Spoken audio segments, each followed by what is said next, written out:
Yo guys welcome to our channel. तो कैसे हो गाइस, होप करता हूँ बढ़िया होंगे फ्रेंड्स। So let's start.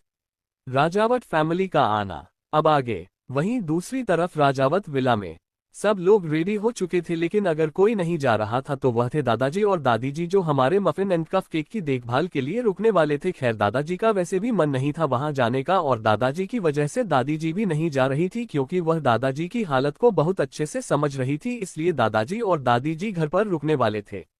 बाकी सभी लोग रेडी हो चुके थे, एक एक करके जाने लगे थे। आयशा ने अपने दादाजी को मनाने की काफी कोशिश की, लेकिन दादाजी ने ये कहकर मना कर दिया कि उनकी तबीयत ठीक नहीं है, इसलिए वह नहीं जाना चाहते। दादाजी को आयशा ने भी ज्यादा फोर्स नहीं किया, वह भी दादाजी का ख्याल रखना को बोलकर अभिषेक और अभिमन्यु के साथ निकल जाती है। थोड़ी देर में एक बार फिर काफी सारी कार का काफिला जाकर बैंक्वेट हॉल के बाहर रुकता है। कम से कम कर थी दो कार में तो बॉडीगार्ड थे, जो बेल ट्रेन थे उसमें से बॉडीगार्ड उतरते हैं और दोनों कार्स का डोर ओपन करते हैं, और उनमें करण जी कीर्ति जी के साथ निकलते हैं। जहां करण जी ने इस वक्त ब्लैक कलर का बिजनेस सूट पहना हुआ था, उनके साथ ही ब्लैक कलर की साड़ी में कीर्ति जी बेहद खूबसूरत लग रही थी। हालांकि 45 की उम्र में भी कीर्ति जी ने अपना फिगर बहुत अच्छे से मेंटेन किया हुआ था, जैसे कोई 30 साल की लड़की है। वही यही हाल करण जी का भी था, उन्होंने भी अपने फिगर अपनी सेहत को बहुत अच्छे से मेंटेन किया हुआ था। 47 साल की उम्र में वह किसी 30 साल के नौजवान की तरह लग रहा है। दूसरी कार में से अनिल जी और अनुष्का जी बाहर आते हैं, उन्होंने भी ब्लैक कलर का ही थीम ड्रेस पहना हुआ था। जहां ब्लैक कलर का custom made suit Anil ji ने पहना था, वही ब्लैक कलर की बनारसी साड़ी में अनुष्का जी बेहद खूबसूरत लग रही थी। वो दोनों कपल एक दूसरे का हाथ थाम कर अंदर की तरफ चले जाते हैं। बॉडीगार्ड उनको करते हुए चल रहे थे। वहीं मीडिया को एक नई न्यूज मिल गई थी, राजावत फैमिली के बारे में एक नया मसाला मिल गया था। राजावत फैमिली इंडिया में मौजूद है, ये बात किसी को नहीं मालूम थी, लेकिन आज सभी राजावत फैमिली के बॉडीगार्ड को देखकर ही पहचान चुके थे कि यह लोग एक रॉयल फैमिली से बिलोंग करते हैं, जो कि लंदन में रहती थी। अब सवाल ये था कि वह कब आए और किस लिए आए हैं। वह दोनों कपल एक दूसरे का हाथ थाम कर बड़े ही एटीट्यूड के साथ चलते हुए अंदर चले जाते हैं। वही बैंक्वेट हॉल में सभी लोग अपनी जगह पर बैठ चुके थे कि तभी एक बार फिर अफरा तफरी होती है, और शोर सुनकर सबकी नजर ओबरॉय फैमिली एंड थे राजपूत फैमिली की नजर एंट्रेंस की तरफ जाती है, जहां से रॉयल बॉडीगार्ड चलते हुए आ रहे थे। रॉयल बॉडीगार्ड को देखकर सभी एक दूसरे को देखने लगते हैं कि आखिर रॉयल बॉडीगार्ड यहाँ कर क्या रहा है। अब रॉयल बॉडीगार्ड की पहचान ये थी कि उनका ड्रेस कोड गोल्डन कलर का होता था, इसी वजह से सब पहचान गए थे कि यह रॉयल बॉडीगार्ड से Rajput family and Oberoi family की कंफ्यूजन 2 मिनट में ही दूर हो जाती है जब उन्होंने राजावत फैमिली को देखा। हालांकि सभी जानते थे कि राजावत फैमिली एक रॉयल फैमिली है, लेकिन कोई उनके यहाँ आने का मकसद नहीं जान पाया था। वहीं दूसरी तरफ राजावत फैमिली ने ओबरॉय फैमिली और राजपूत फैमिली को देखा तो कीर्ति जी की पकड़ करण जी पर काश गई, और करण जी उनको देखकर उनके हाथ पर अपना हाथ रखकर सहलाते हैं, और उसके बाद कीर्ति जी को देखकर एक स्माइल करते हैं, तो कीर्ति जी भी उन्हें छोटी सी स्माइल पास करती है, जिसके बदले में वह लोग एक अलग एरिया सारी फैमिली बेचने वाली थी। Rajput family and Oberoi family के साथ ही राजावत फैमिली भी बैठ जाती है। हालांकि दोनों फैमिली राजावत फैमिली से कैजुअल मिली थी, बस सिंपल सा है हेलो, और अपनी जगह पर बैठ गए थे सभी लोग। लेकिन कुलभूषण जी की नजर इस वक्त करण जी पर टिकी हुई थी। करण जी को देखकर ना जाने क्यों उन्हें कोई बहुत याद आ रहा था। वही कुंती की जो मौजूद थी, वह करण को देखकर बस देखे जा रहे थे, उनकी नजर बस करण जी पर ही टिकी हुई थी। वही करण जी इस बात से अनजान नहीं थे, वह भी अपने ऊपर किसी की नजरें महसूस कर रहे थे, लेकिन उन्होंने इस बात पर ज्यादा ध्यान नहीं दिया और वह स्टेज की तरफ देखने लगते हैं। स्टेज के सामने पहले ही लाइन में सारी फैमिली बैठी हुई थी, उसके बाद जितने लोग, जितने बिजनेस पार्टनर, जितने भी मेंबर्स थे सब बैठे हुए थे, उसके बाद सारी ऑडियंस बैठी हुई थी। तभी एक होस्ट दौड़ता हुआ स्टेज पर आता है और सभी को देखकर मुस्कुराते हुए कहता है, स्वागत है आप सबका इस उभरती शाम में, दिल थाम कर बैठिए, कुछ ही देर में फैशन शो शुरू होने वाला है। हर कंपनी की तरफ से यहाँ पर जितने भी मॉडल और जितने भी ड्रेस प्रेजेंट है सबको प्रेजेंट किया जाएगा, लेकिन उससे पहले मैं बुलाना चाहूंगा इस शाम को और भी हसीन बनाने के लिए, प्लीज वेलकम अरहान सिंह राजपूत, आरव ओबरॉय और लास्ट नॉट थे लिस्ट अव्यान राजावट।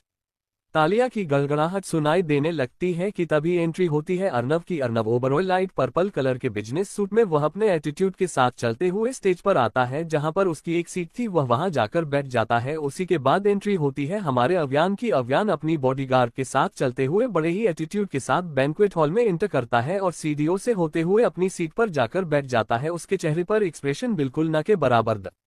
वहीं दूसरी तरफ 4 से 5 कार का काफिला जाकर एंट्रेंस पर रुकता है। उसमें से एक शख्स बेहद कोल्ड एंड अट्रैक्टिव पर्सनैलिटी के साथ कार से उतरता है। इस वक्त वह अपनी वॉच को ठीक करते हुए अपने कदम एक पल के लिए रोककर तिरछी निगाहों से उन मीडिया रिपोर्टर को देखा है और उसके बाद उसके जितने भी बॉडीगार्ड थे उसे करते हुए वह शख्स अपने कदम अंदर की तरफ बढ़ा देता है। ब्लू आंखें और डार्क ब्राउन कलर का बिजनेस सूट पहने हुए वह शख्स अपने कदम तेजी से अंदर से बढ़ा देता है। अब तक तो आप समझ ही गए होंगे कि यह कौन है, यह अरहान सिंह राजपूत है। अरहान जैसे ही अपने कदम बैंक्वेट हॉल में रखता है तो उसकी दिल की धड़कनें बढ़ जाती है और वह अपनी नज़र पूरे बैंक्वेट हॉल में घूमकर देखकर उसकी नज़र एक जगह जाकर रुक जाती है। वह था एक एरिया, पतली सी गली सी होते हुए उसके साइड पीछे भी एक बड़ा सा लॉन था। उसे दिशा में देखते हुए अरहान काफी देर तक खड़ा था वहां पर। फिर उसके बाद वह गहरी सांस लेकर अपने कदम स्टेज की तरफ बढ़ा देता है। अरहान की फेस पर एक्सप्रेशन बिल्कुल ना के बराबर थे, आंखें बिल्कुल बर्फी ठंडी थी और उसके आसपास से निकल रहा ऑरा जो उसे और भी खतरनाक बन रहा था। बैंक्वेट हॉल में जो अब तक शोर हो रहा था वह अरहान के आने से शांत हो जाता है और अरहान अपनी शेर जैसी चाल चलते हुए स्टेज की सीढ़ियां पर से होते हुए अपनी जगह पर जाकर बैठ जाता है। अरहान के एक बगल में अर्नव तो दूसरे बगल में अव्यन बैठा हुआ था। अर्नब अरहान को देखकर अपनी नजरें उससे पर से हटाकर अपने फोन में गड़ा देता है। वही अव्यान को जैसे यहाँ पर मौजूद किसी से भी कोई भी मतलब नहीं था, वह आराम से अपने फोन में कुछ स्क्रॉल कर रहा था। तीनों ही सख्त पर्सनैलिटी के मालिक थे, तीनों ही सख्त ऑरा रखते थे, लेकिन इन सब में दो सबसे ज्यादा और सबसे ठंडा एक्सप्रेशन अगर किसका था तो वह अरहान और अव्यान का था। खैर थोड़ी ही देर में एक बार फिर होस्ट जो थोड़ी देर पहले आया था उसी के साथ एक लड़की थी जिसे शॉर्ट ड्रेस पहनी हुई थी और ऑफ शोल्डर था और वह मुस्कुराते हुए तीनों शख्सियत को देखकर अपने बगल में मौजूद शख्स को देखकर होस्टिंग करने को कहती है। तो वह होस्ट पहले उसे लड़की को देखकर कहता है, तीनों पर से अपनी नजर हटाए रखो क्योंकि तीनों ही बहुत खतरनाक है। अभी होस्ट कोई और अनाउंसमेंट करता कि उससे पहले ही एक बार फिर शोर होता है। सबकी नजर उधर जाती है जहां बाकी सब बॉयज आ रहे थे। आकाश और प्रियम भी इस वक्त आ चुके थे और वह दोनों अर्नव को देखकर हम सब का इशारा करते हैं। थम्स अप का इशारा पाकर अर्नव अपनी आंखें बंद करके गहरी सांस लेता है और उसके बाद होस्ट सब की तरफ देखकर मुस्कुराते हुए कहता है, आज शाम की शुरुआत करते हैं। सबसे पहले जिस कंपनी को प्रेजेंट करेंगे उन मॉडल का please most welcome all models and designer. धीरे धीरे करके सभी मॉडल अपनी डिजाइनर ड्रेस के साथ रैंप वॉक करने लगती है और यह सब दूसरी कंपनियों की थी मॉडल। तकरीबन 10 से 15 मिनट यह मॉडल्स रैंप वॉक करती है और उसके बाद वह सब चली जाती है और उसके बाद एक बार फिर होस्ट अनाउंसमेंट करते हुए कहते हैं, please most welcome Oberoi family model और डिजाइनर। ओबरॉय फैमिली में सबसे आगे जो थी वह थी कश्वी। कश्वी को देखकर ओबरॉय फैमिली और राजपूत फैमिली खुश हो जाती है और मुस्कुराते हुए उसका सम्मान करते हुए उसे प्रोत्साहन करते हैं। धीरे धीरे करके सभी मॉडल और उनके साथ जो डिजाइनर थी वह सभी डिजाइनर साथ में आती है और थोड़ी देर में उनका रैंप वॉक खत्म हो जाता है और वह लोग वापस चले जाते हैं।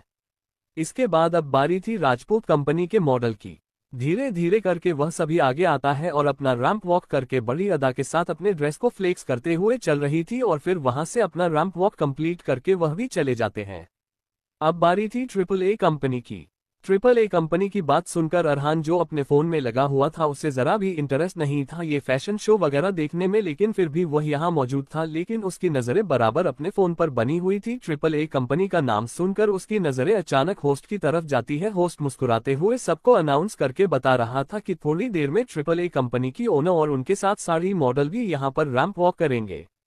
सबकी नजरें अब स्टेज पर थम चुकी थी क्योंकि सबने सुना था कि ट्रिपल ए कंपनी इन 2 सालों में बहुत ऊंचे मुकाम तक पहुंची है, लेकिन किसी को भी इसके रियल ओनर के बारे में जरा भी नहीं पता था। शी इज लिटिल जान ऑफ माई हार्ट। सबसे पहले मॉडल जो थी वह थी अंशी। अंशी ने इस वक्त एक ब्लैक कलर का मरमेड गाउन पहना हुआ था जो उसे पर बेहद खूबसूरत लग रहा था। अंशी मुस्कुराते हुए बड़ी ही अदा के साथ चलते हुए रैंप वॉक करके एकदम स्टेज के पिक पर आकर रुक जाती है और सबकी तरफ देखते हुए हाथ वाव करते हुए फ्लाइंग किस हवा में उछाल देता। इसके बदले में सभी लोग फूटिंग करने लगते हैं क्योंकि अंशी कोई आम मॉडल तो थी नहीं, अंशी एक इंटरनेशनल मॉडल थी। जाहिर था उसके इंटरनेशनल के साथ साथ काफी सारे फन थे, उसके फन यहाँ भी मौजूद थे। अंशी मुस्कुराते हुए उन सभी को देखकर अपने हाथों से दिल बनाती है और सबको देखकर वहां से साइड में खड़ी हो जाती है। उसके चेहरे पर अभी भी लंबी मुस्कुराहट मौजूद थी। अंशी के बाद धीरे धीरे करके मॉडल आती है और एक एक करके स्टेज पर लाइन में खड़ी हो जाती है। सबसे लास्ट में थी हमारी आशा। आयशा ने इस वक्त सिल्वर डायमंड साड़ी पहनी थी जो उसे पर बेहद खूबसूरत लग रही थी। बालों का हल्का सा जुदा किया हुआ था, कानों में हल्की इयररिंग स्टड मौजूद थे, गले में हल्की चेन थी और एक हाथ में ब्रेसलेट तो दूसरे में वॉच थी। जैसे जैसे मॉडल साड़ी आ रही थी एक एक करके खड़ी हो जा रही थी। अब बारी थी तो आयशा के आने की, इसलिए वह गहरी सांस लेकर आंखें बंद करके खोलती है और खुद को हिम्मत देते हुए धीरे धीरे चलते हुए स्टेज की तरफ अपने कदम बढ़ाती है कि तभी उसकी दिल की धड़कन में बेतहाशा धड़कने लगती है और वह अपने दिल की धड़कनों को काबू में करके गहरी सांस लेती है। एक बार अपने हाथों की मुट्ठी बंद करके खोलती है और मुस्कुराहट अपने होठों पर सजे हुए अपने कम बैक स्टेज से फ्रंट स्टेज की तरफ बढ़ा देती है। वही आप सबको इंतजार था तो सबसे लास्ट वाली मॉडल का, जो अभी आ ही रही थी कि तभी अरहान जो अब तक बैठा हुआ था उसके दिल की धड़कन बढ़ने लगी थी, वक्त के साथ तेजी गति से बढ़ रही थी कि तभी धीरे धीरे जो धुंधली आकृति सबको दिख रही थी आयशा की, वह अब सबको बहुत अच्छी तरह से विजिबल होने लगी थी। आयशा अपने हाथ वेव करते हुए एक जगह जाकर रुकती है और सभी को देखकर मुस्कुराते हुए नमस्कार करती है और सारी मॉडल्स को देखते हुए मुस्कुराहट पास करते हुए आगे आता है। और इस वक्त किसी की नजरें अगर थमी हुई थी तो वह था अरहान ओबरॉय फैमिली और राजपूत फैमिली की। 2 सालों बाद आयशा को देखकर सभी की मुस्कुराहट जो जहां पर थी जम गई थी। वह आयशा को देखा है, वही सुनंदा जी का हाल तो पूछो ही मत। वह 2 साल बाद आयशा को देखकर उनकी आंखों में आंसू आ चुके थे। वहीं से हल घर के सभी मेंबर का था तो वहीं राजावत फैमिली के चेहरे पर बड़ी सी मुस्कुराहट आ गई थी।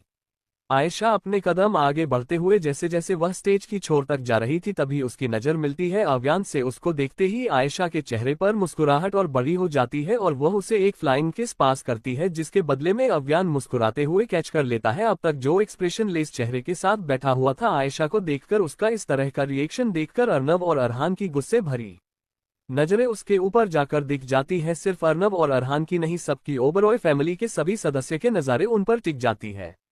वही आयशा ने एक नज़र अरहान की तरफ देखा भी नहीं था, वह एक जगह खड़ी हो जाती है। इसी के साथ जितनी भी मॉडल अब तक रैंप वॉक करके गई थी, जितनी भी डिजाइनर गई थी, वह सभी आकर वहां पर खड़ी हो जाती है। काशवी भी जब आयशा को देखते हैं तो उसकी मुस्कुराहट और बड़ी हो जाती है। वह उसके पास जाती, उससे पहले ही अंशी आयशा के पास आकर गले लग जाती है और गले लगाते हुए बड़ी खुशी के साथ रहती है। तेरे रहते हुए कोई और कंपनी जीत ही नहीं सकती, तेरे डिजाइन्स इतनी खूबसूरत होते हैं आशु। अंशी की बात सुनकर आयशा की मुस्कुराहट बड़ी हो जाती है। वह जानती थी यहाँ पर ओबरॉय फैमिली और राजपूत फैमिली के सदस्य मौजूद हैं, लेकिन उसने एक नज़र किसी को नहीं देखा था, सभी लोग मौजूद थे। वही स्नेहा की नज़र भी आयशा पर जाती है। आयशा को देखकर स्नेहा की आंखों में आंसू आ जाते हैं। एक एक करके सभी मॉडल उतारते हुए अपनी अपनी जगह पर जाकर बैठ जाती है। वहीं आयशा अपनी जगह से उतरने की उससे पहले ही उसके सामने एक हाथ आता है। आयशा अपनी नजर उठाकर सामने देखती है तो सामने अभिमन्यु खड़ा था। अभिमन्यु के देखकर आयशा मुस्कुराते हुए उसकी हाथ पर अपना हाथ रखकर उसके साथ सीढ़ियों से नीचे उतारते हुए ओबरॉय फैमिली और राजपूत फैमिली को इग्नोर करते हुए राजावत फैमिली के पास जाकर बैठ जाती है।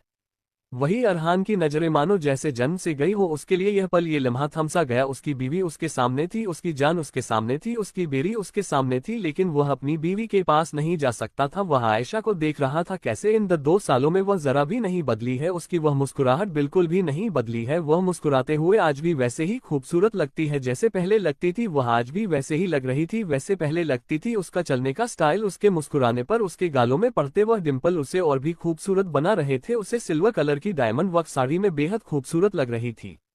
वही अर्नब की आंखों में आंसू आ गया था। वहीं अब सभी फैमिली वाले आयशा की तरफ देख रहे थे, लेकिन आयशा ने किसी पर भी ध्यान नहीं दिया। वह अपने बगल में बैठी है से बहुत अच्छे से बातें कर रही था। वह राजावत फैमिली से भी काफी दूर बैठी हुई थी ताकि किसी को शक ना हो।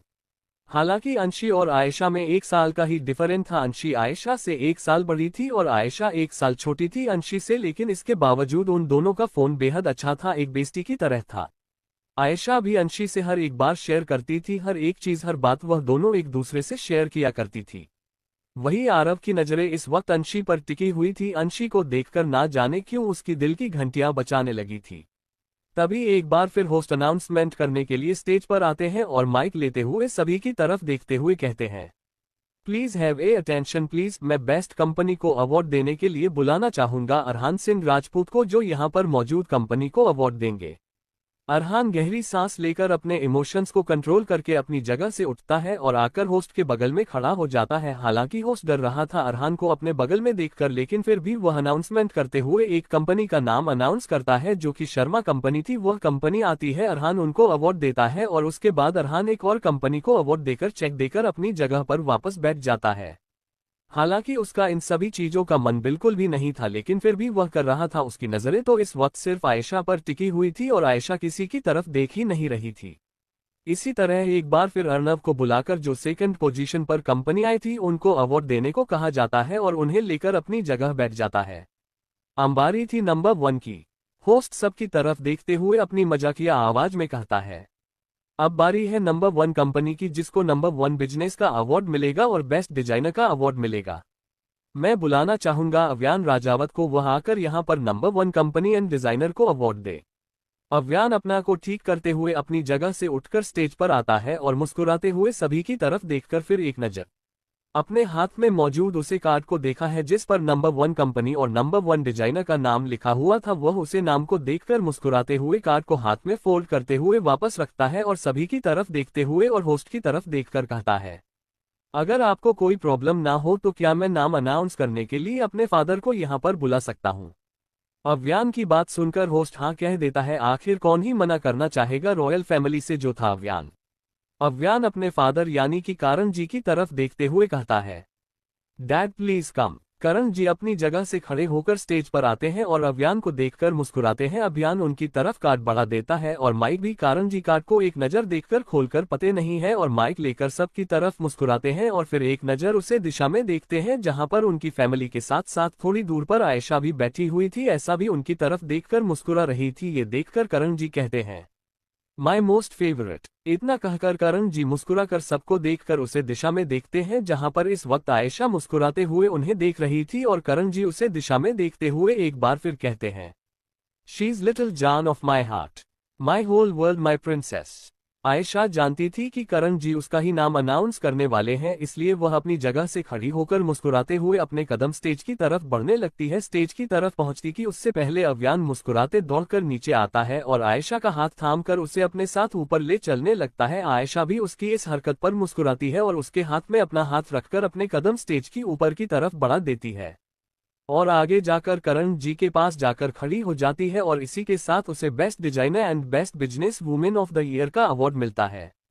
आयशा मुस्कुराते हुए करण जी के गले लग जाती है। करण जी भी उसे अपने गले से लगाकर उसके माथे पर प्यार से किस करते हैं और आयशा झुककर उनका आशीर्वाद लेती है और फिर वह अव्यान के गले भी लग जाती है।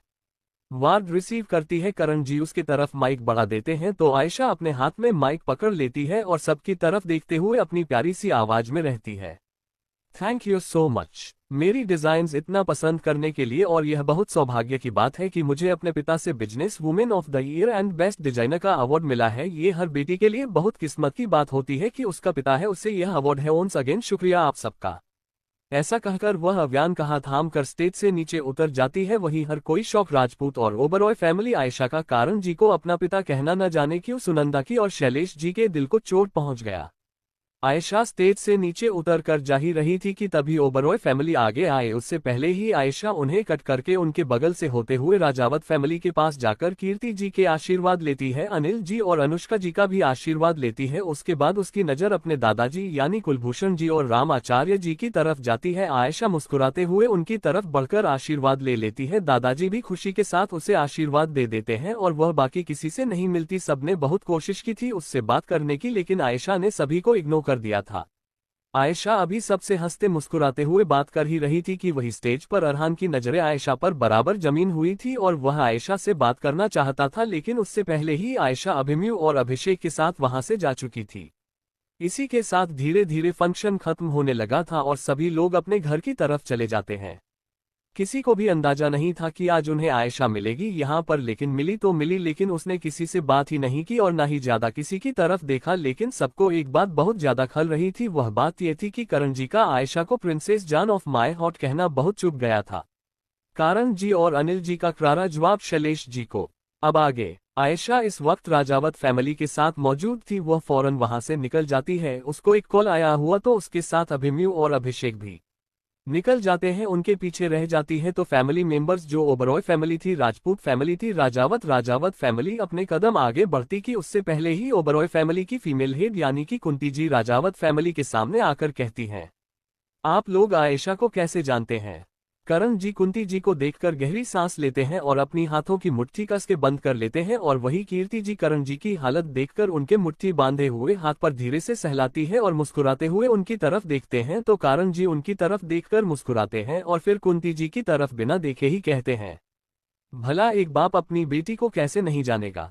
कुंती जी जो सवाल के जवाब का इंतजार कर रही थी, करण जी का जवाब सुनकर सभी के चेहरे पर अजीब से एक्सप्रेशन आ जाते हैं कि तभी उनमें से सबसे पहले आगे आते हैं शैलेश जी। शैलेश जी आगे आते हुए कहते हैं, आयशा का असली बाप मैं हूं, तो ये बात होने का ढोंग मेरे सामने मत करो।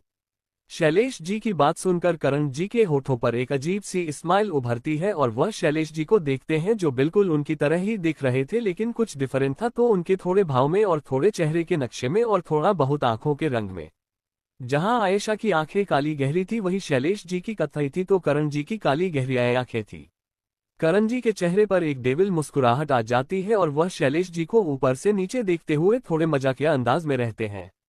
ओ रियली, आयशा आपकी बेटी है? उनका इतना कॉन्फिडेंट भारत सवाल सुनकर शैलेश जी उन्हें देखते रह गए। वही कुंती की बस एक तक अपने सामने मौजूद करण जी को देखे जा रहे थे। करण जी को देखकर न जाने क्यों उन्हें एक अपनेपन का एहसास हो रहा था। वही करण जी के साथ इस वक्त अनिल जी और अनुष्का जी भी मौजूद थे जो सभी फैमिली के सदस्य को देख रहे थे। उन्हें देखते हुए अनिल जी आगे आते हैं और शैलेश जी और पूरी ओबरॉय फैमिली को देखते हुए कहते हैं, आयशा हमारी बेटी है और इस बात का हमारे पास प्रूफ भी है। आप चाहे तो डीएनए टेस्ट भी कर सकते हैं। बड़े भैया और आयशा कभी या नहीं मैच होता है या नहीं, ये बात साबित हो जाएगी। वही अनिल जी की बातें सुनकर सभी के चेहरे पर हैरानी भरे एक्सप्रेशन आ जाते हैं कि चलो ठीक है, गोद लिया है तो ठीक है, कोई बात नहीं, लेकिन यहाँ बात आगे डीएनए टेस्ट की। शैलेश जी को गुस्सा आ जाता है और वह अनिल जी और करण जी की तरफ देखते हुए बेहद गुस्से में रहते हैं।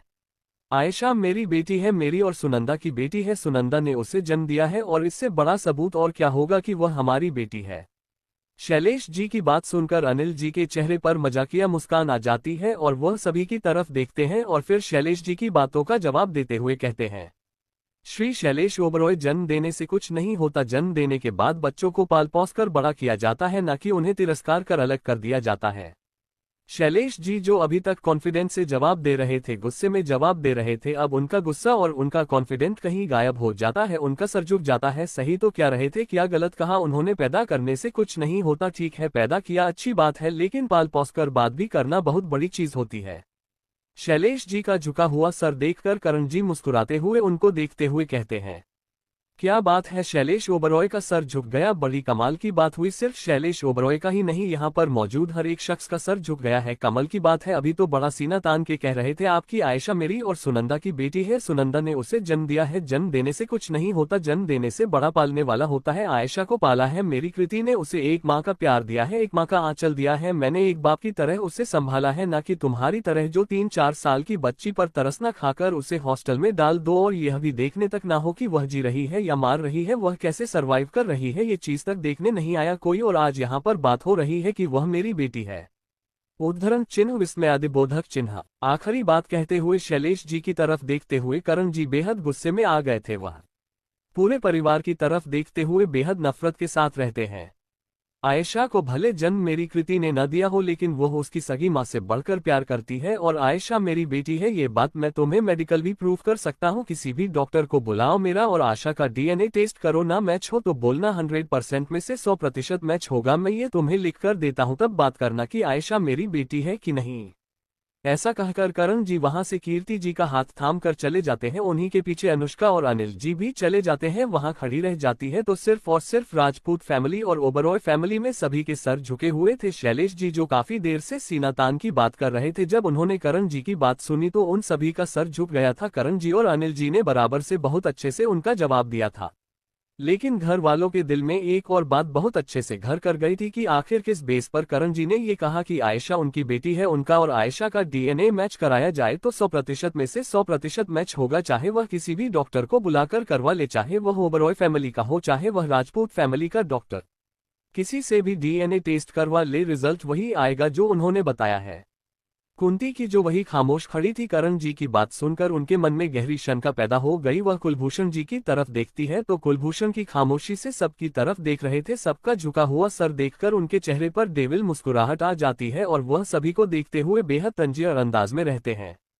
क्यों शैलेश अब क्यों खामोश हो गए, जवाब क्यों नहीं दिया तुमने? कारण की बातों का करण ने बिल्कुल सही तो सवाल किया है, तुमसे क्यों जवाब नहीं दिया? अभी तो बड़ा सीना तानकर कह रहे थे कि आयशा मेरी बेटी है और उसे जन्म सुनंदा ने दिया है, लेकिन जब तुमने कारण की बात सुनी कि वह इस बात का दावा कर रहा है कि 100% में से 100% DNA मैच हो सकता है उसका और आयशा का, तो तुम खामोश क्यों हो गए? तुम तो आप हो उसके, तुम्हारा DNA भी तो मैच होता होगा ना।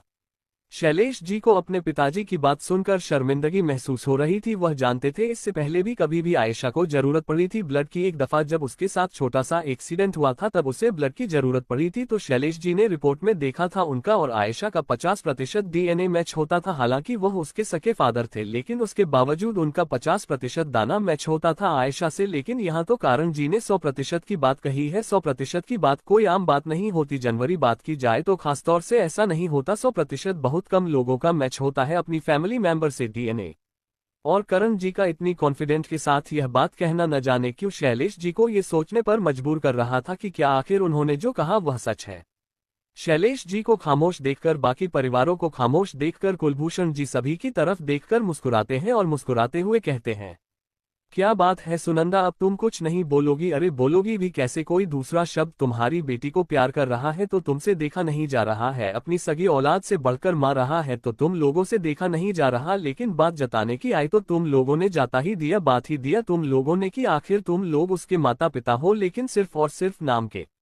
अरे वह इस घर में रहकर खुश नहीं थी, किसी दूसरे परिवार में रहकर खुश है, तो तुम लोगों से उसकी खुशी बर्दाश्त क्यों नहीं हो रही है? ठीक किया उसने, आज तुम सबको इग्नोर करके तुम लोग इसी लायक हो। कभी उसे प्यार भरी नजरों से देखा नहीं जब तुम लोगों के पीछे भाग करती थी, वो छोटी सी बच्ची तुम लोगों के प्यार के लिए तरस करती थी। आज जब उसने पीछा छोड़ दिया तो तुम लोग उसे पर हक जाता रहे हो, कभी उसके रहते हुए तो हक नहीं जाते कि हाँ तुम मेरी बेटी हो। हमेशा स्नेहा पर ध्यान दिया, काश अगर तुम लोगों ने वक्त रहते संभाल लिया होता, अपनी दोनों बेटियों को, अपने बच्चों को संभाल लिया होता तो आज ऐसी नौबत नहीं आती। सुनंदा बहू।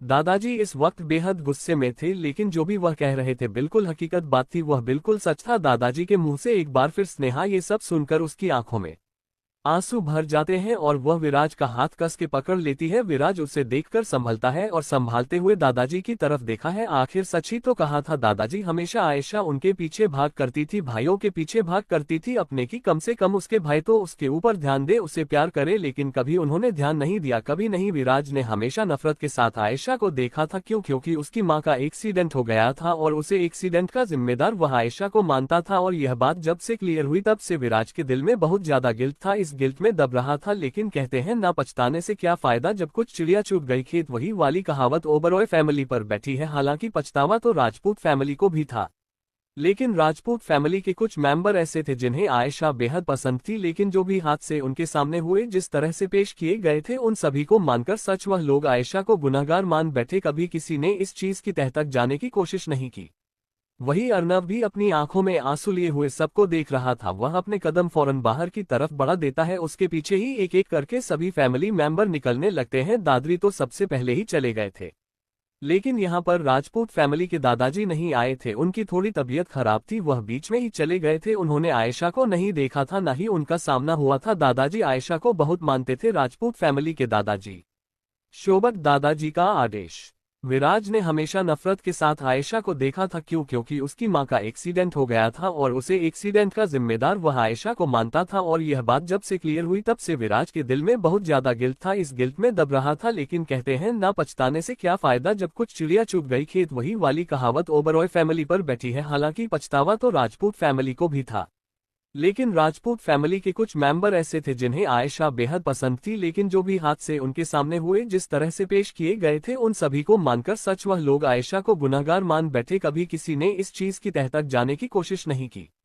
वही अर्नव भी अपनी आंखों में आंसू लिए हुए सबको देख रहा था। वह अपने कदम फौरन बाहर की तरफ बढ़ा देता है, उसके पीछे ही एक एक करके सभी फैमिली मेंबर निकलने लगते हैं। दादरी तो सबसे पहले ही चले गए थे, लेकिन यहाँ पर राजपूत फैमिली के दादाजी नहीं आए थे, उनकी थोड़ी तबीयत खराब थी, वह बीच में ही चले गए थे। उन्होंने आयशा को नहीं देखा था, न ही उनका सामना हुआ था। दादाजी आयशा को बहुत मानते थे, राजपूत फैमिली के दादाजी। आयशा की बुआ जी भी मौजूद थी, उन्होंने आयशा को देखा था, लेकिन आयशा ने सबको इग्नोर कर दिया था। एक तरह से सबको सिर्फ और सिर्फ दादरी से मिली थी, दादाजी के अलावा वह किसी से नहीं मिली थी।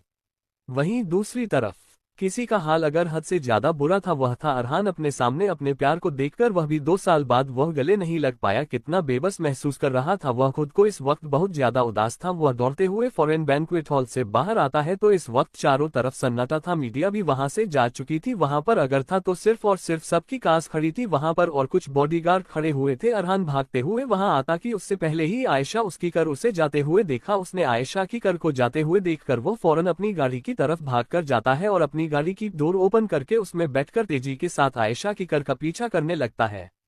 लेकिन अभिषेक और अभिमन्यु की नजर बहुत तेज थी। उन्होंने पहचान लिया कि कोई उनकी कर का पीछा कर रहा है, इसलिए वह लोग काफी चालाकी के साथ वहां से ऐसे गायब हुए जैसे वहां थे ही नहीं। बीच सड़क पर अरहान अपनी कर रोककर खड़ा हो गया और कर से बाहर निकालने के बाद वह उसे 3 रास्ते को देख रहा था। जिस रास्ते से वह भी बार बार वापस आ जा रहा था उसे आयशा की कर कहीं नहीं दिखाई दी। ये देखकर वह गहरी सांस लेता है और गुस्से में अपनी मुट्ठी कस के बंद करके एक जोरदार की कर की टायर पर मरता है और चीखते हुए वहीं बैठ जाता है। काफी देर तक वह ऐसे ही बैठा रहता है और उसके बाद वह अपने होश में आता है और दोबारा से अपनी कर में बैठकर कर को ऑपोजिट डायरेक्शन में मोड़कर वहां से अपने विला की तरफ चला जाता है। वहीं दूसरी तरफ आयशा इस वक्त राजावत विला में मौजूद थी और हॉल का नजारा देखकर उसकी आंखें छोटी हो जाती है। वह काफी परेशानी में आई हुई थी, उसकी सांस फूली हुई थी। वह दौड़कर आई थी, वह काफी ज्यादा परेशान थी। उसकी आंखों से उसके चेहरे से पता चल रहा था कि वह बहुत ज्यादा परेशान है और यहाँ आकर मंजर ही कुछ अलग था क्योंकि फोन पर उसे कुछ और बताया गया था और यहाँ आकर वह कुछ और देख रही थी। सामने का माहौल बेहद खुशनुमा था। शांति मन भी मौजूद थी, वह आज ही अभी आई थी लंदन से और वही उनके साथ मफिन और कप केक भी मौजूद थे। रात के 12 बजे रहे थे और वह दोनों मस्ती के मूड में थे। वही दादाजी और दादी जी भी मौजूद थी। आयशा को देखकर मुस्कुराते हुए वह अपनी जगह से खड़े होते हैं। आयशा दौड़कर दादाजी के गले लग जाती है। दादाजी उसे बधाई देते हैं तो ऐसा मुस्कुराते हुए दादाजी का आशीर्वाद लेकर फिर दादी जी की गले लगाकर उनका आशीर्वाद लेती है और शांति माँ के करीब जाकर उनके भी गले लगाती है और उनका भी आशीर्वाद लेती है। सभी लोग बैठकर बातें कर रहे थे। अभी थोड़ी देर हुआ था कि एक के बाद एक कर आकर रुकती है और करण जी, कीर्ति जी, अनिल एंड अनुष्का जी कर से उतरते हैं। इस वक्त करण जी काफी गुस्से में थे और वह गुस्से में विला में इंटर करते हैं। उनके साथ ही अनिल जी का भी मूड थोड़ा खराब था क्योंकि वहाँ जो कुछ भी हुआ था वह घर में बात कर किसी को परेशान नहीं करना चाहते थे। वह जैसे ही एंट्रेंस गेट पर आते हैं तो सभी के खिलखिलाना की आवाज सुनकर सबके कदम रुक जाते हैं। कारण जी और अनिल जी एक दूसरे को देखते हैं, फिर अपने होठों पर हल्की मुस्कुराहट सजाते हुए अपने कदम अंदर की तरफ बढ़ा देते हैं जहां इस वक्त लिविंग हॉल में दोनों बच्चे खेल रहे थे। उनके साथ अभियान की वाइफ अमृता भी मौजूद थी। वह भी सबके साथ हंसते मुस्कुराते हुए बात कर रही थी। वह भी आयशा को आकर बधाई देता है। आयशा भी उसके गले लगाकर मुस्कुराते हुए थैंक यू कहती है। करण जी, अनिल जी, अनुष्का जी और कीर्ति जी अंदर आते हैं तो दादाजी करण जी के आंखों से पता लगा लेते हैं कि जरूर वहां कुछ ना कुछ हुआ है क्योंकि करण जी की आंखें लाल थी और दादाजी अपने बेटे की छोटी सी छोटी हरकत भी बहुत अच्छे से नोट कर लिया करते थे। यही हाल था, उन्होंने नोटिस कर लिया था कि कैसे करण जी गुस्सा है।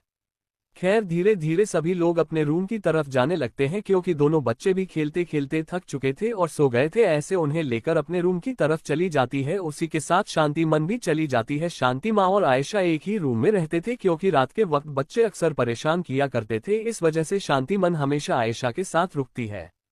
आयशा की जाने के बाद अव्यान अमृता को लेकर अपने कमरे की तरफ चला जाता है क्योंकि उसके पापा ने उसको इशारा किया था। यह महसूस करके वह अपने कमरे की तरफ चला जाता है क्योंकि अमृता भी प्रेग्नेंट थी। 7 से 8 महीने होने वाले थे उसकी प्रेगनेंसी को और इस दौरान उसे काफी आराम की जरूरत पड़ती थी और चलने में भी प्रॉब्लम होती थी। वह उसका हाथ पकड़कर कमरे की तरफ लेकर जाता है और उन दोनों की जाने के बाद करण जी जो अब तक झूठी मुस्कुराहट सजा हुए थे वह गुस्से में अपने पिताजी की तरफ देखते हैं तो उनके पिताजी उनका गुस्सा समझकर उनके कंधे पर हाथ रखते हैं तो कारण जी उनके गले लग जाते हैं।